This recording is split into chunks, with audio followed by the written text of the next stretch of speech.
Ekikulu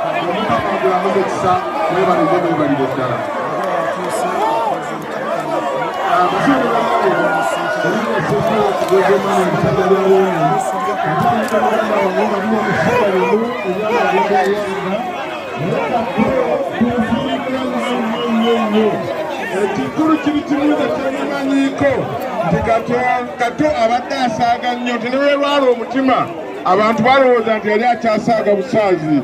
Bannange tugumire ddala naye twongere mu maaso omulimo omukulu gwakomyeko. Ayi Ssaabasajja gwe tusinze gwe tusingidde ddala. Katulindeko katono tumale okukakkanya embeera.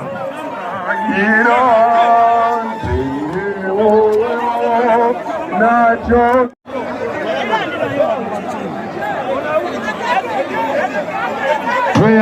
tweyanzege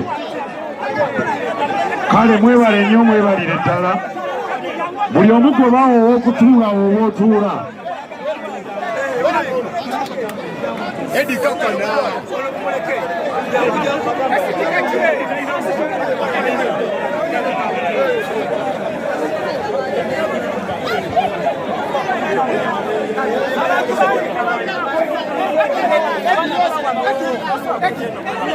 mwebale nnyo mwebalire ddala